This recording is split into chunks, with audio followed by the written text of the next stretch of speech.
Everyone's sort of looking at MultiVersus. I think even other devs are. And I wouldn't be surprised if the Project L devs are as well. MultiVersus is like a big gauge game of like, how is this going to work out? Like, because they're the first ones to really commit to it. And yeah, it's gone relatively well. It seems like as of earlier today, we were anticipating the game was going to hit over 100,000 players. And I threw up a tweet when it did, because it was like, if it does this, it's like the most people have ever been concurrently playing a fighting game online ever in one concurrent situation. It happened, and then it blew past it. I think it eventually hit like 145,000 players, and the game isn't even available in Asia yet, technically. And it's also, it was also running into a whole bunch of issues today. There was a whole bunch of crazy, what's it called? A whole bunch of crazy network issues where people couldn't log into the game. I think it's still happening in some ways, but it's mostly figured out right now because there's just so many people. Here's the crazy part. Well, right now it's 142,000 people on Steam. Do you think Steam is the primary way that everybody's playing this game? I don't think it is. The craziest thing is that even in other situations where you got other big console games like Call of Duties and stuff like that, do you think all of those games, their primary console is the Steam version?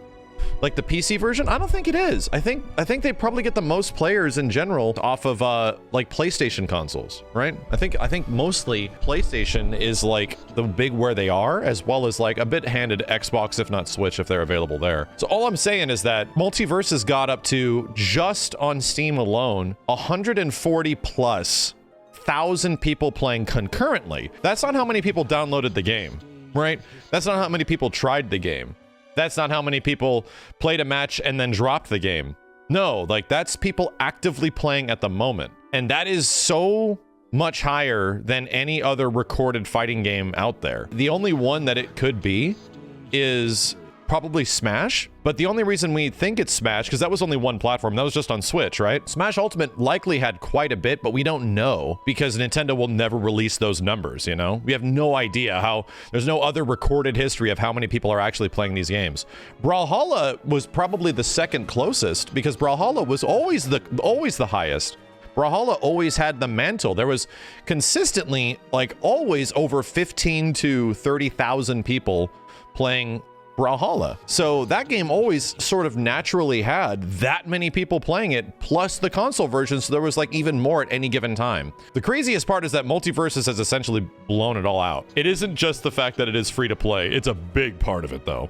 But it's the fact that like everything just works, right? I really don't have a character yet. Maybe LeBron James is going to be the best character, one of my favorite fighting game characters of all time. That could end up happening.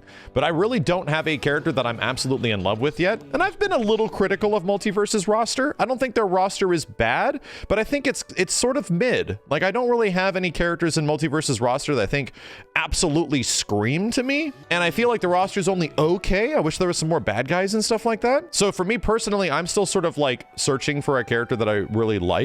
But really, like when it comes to platform fighters, I'll only ever take them so seriously. Just the fact that the game launched and did as well as it did is crazy. So what WB character speaks to me? I actually don't know. It's really weird. Either way, if you're not even accounting for the other versions of the game, MultiVersus is sitting at like 140 plus thousand people actively playing it almost all day today. And that practically tripled the amount of people, or close to tripling how many people were playing it before it was in open beta. I got some predictions, right?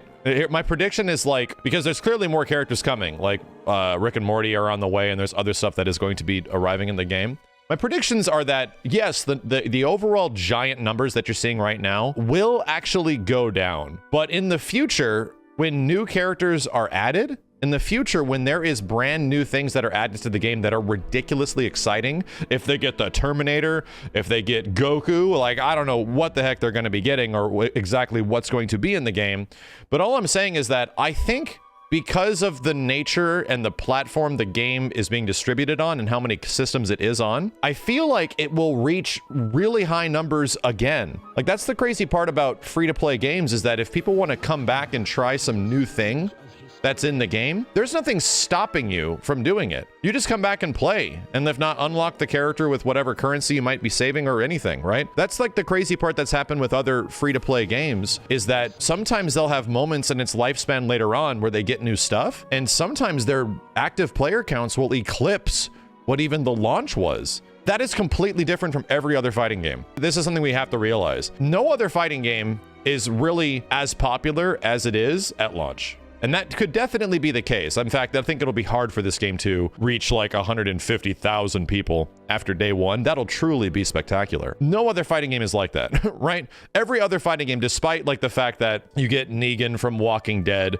or Biken or some crazy character or anything like that or some guest character, every other fighting game is always the huge spike at the beginning, and then it's an eventual down crawl with tiny incremental bumps of new characters like over time, or deals, you know, sales and stuff like that. You know, I think it's kind of crazy. It's everything that I was sort of hoping for, because I have an unhealthy obsession of introducing people and finding ways that we can introduce people to fighting games in some way. And I mean, I can just personally say over the past few years, one of the biggest issues, one of the most confounded issues, is that fighting games are expensive. You might end up playing it for a very small period of time and then just not liking it.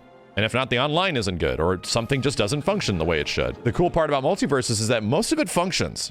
Most of it is actually working. You can actually play the game, match up with somebody, and enjoy it. It's everything like, once again, it's like, why does crossplay and rollback netcode, how do they work with each other? It's the same thing. How does free-to-play, crossplay, and rollback netcode all work with each other to actually create an incredible online fighting game soup that is easily one of the most accessible, if not now, the most played fighting game of all time at any one given point? Like, that's crazy. A lot of people are like, well, wouldn't that be Smash? It's like, we have no metrics of that, right? At least right now, we can tell that there's like 150,000 people-ish playing on PC, and God knows how many are playing on console. We can maybe average this out to 250/300K. And in no other game, in no other fighting game, where we actually are able to track metrics, is there that many people playing. It's crazy. People might have bought the game. 10 times that amount might have actually have downloaded the game. Who knows? We actually don't know. But the fact that all these things are working together has put us into the situation we're in, that people don't have to be worried about stuff. They're just trying it, and they might like it, and they might buy something. They might not. The thing is, I'm not too concerned if you buy something or not. I'm not too concerned with that. Never been concerned in a free-to-play fighting game situation that I'm worried about the devs and how they make money, right? What I'm trying to say is that we don't even know the console numbers, and the console numbers are likely astronomically huge. They're likely even bigger than what's going on with the PC version. Or likely even if the game was on Switch. If this game was on Switch, it'd be crazy.